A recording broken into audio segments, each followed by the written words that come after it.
Gary, how you doing? Welcome to class. I was reading your comments. You said it's probably dark enough for an underdrawing, but you were wondering about sanding. You don't want necessarily to get it darker. You'd like to just make sure that your boundaries survive and that they're clear. It's probably dark enough.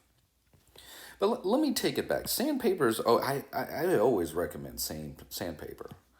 Sandpaper might do something like this, where, some of these rougher parts, if you get a finer sandpaper, it might just smooth out some of this. It might even lift off a little bit of the tone, too.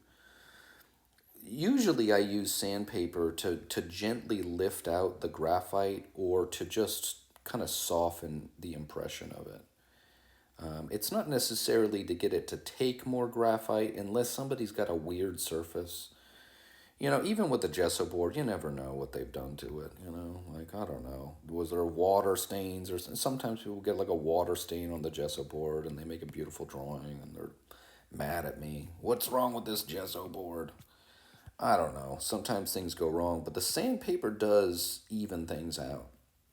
And it's a thing I've learned even in like, repairing a home or, doing some painting around the house. Usually there's something wrong with the finish on something, and if you don't sand it, it's just not going to look good. So sanding and thinner coats, right, often makes things look good. So you can see that, you kind of got to get crafty with the sandpaper, but you can see how it might just give us a smoother look. Obviously, this is not sandpaper, but it gives, it's definitely worth getting some of the finer sandpapers and giving it a go.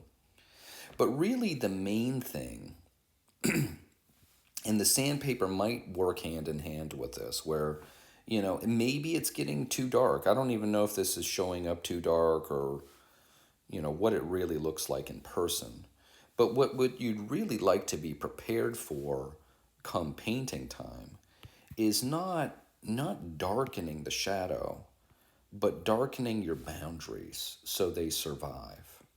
Okay, so I don't mind more of an outline in pertinent places. And in fact, I think it's a good thing. I was always taught to not outline things, right? So it kind of does go against the grain of who I am. But especially for an underdrawing, providing clarity of where things are supposed to be is pretty huge. And when you put the eboche, which is basically a glaze, over it, you're gonna like having clear boundaries, like a coloring book almost, like an artistic, beautiful coloring book, right? But just really finding clear boundaries is really helpful. A nice electric eraser sometimes really helps you clear those things up.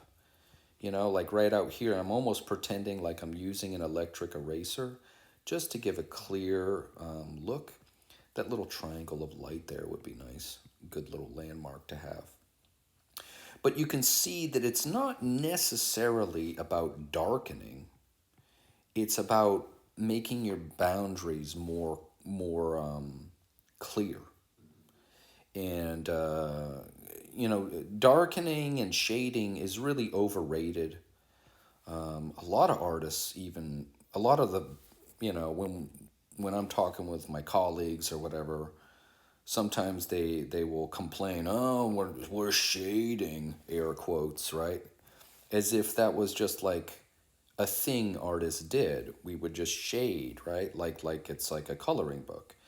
And no, when you're drawing, you have to create the boundaries, you have to do a lot the proportions, shading. Shading's, just really a kind of byproduct of creation, but we all want to shade. So really what I'm doing here is I'm not shading anything. There's enough shade already on there. What I need are boundaries. I need edges and boundaries to give form to the shading that already exists. And I think it's our human nature. We really just want that magic bullet, right? Like, oh, now I'll just shade it, right? But it's always that hard work of the structure, and learning how to enjoy that and where to put our focus is kind of half the battle of drawing, because most people are so observant and good, they can see things, but maybe you don't know where to put your effort, right? So, and I guess I'm just philosophizing here. I'm not talking about you, Gary. I'm talking about we. All right. So, what I'm saying about us is that we need to create harder boundaries, so that we have clearer answers when we start painting and putting on the eboche.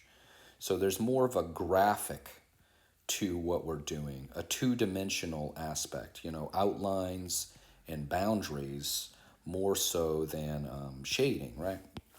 So you can see that gives us structure, and that will survive the glaze, the eboche, because when we start painting on this, if you don't really push those edges and boundaries and make them a little bit stronger than you think that they should, it won't survive.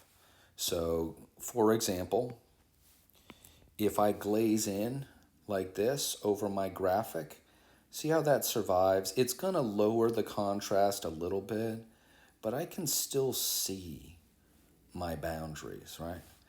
But if we did it to the way it looks before I started pushing the graphics, see how everything kind of gets a little smudged and lost? So in order for the technique to really work, you really want to kind of grind it out and find those boundaries and go to level 10 with the outlining. So we really don't want any of this to get darker. We're looking for clearer boundaries.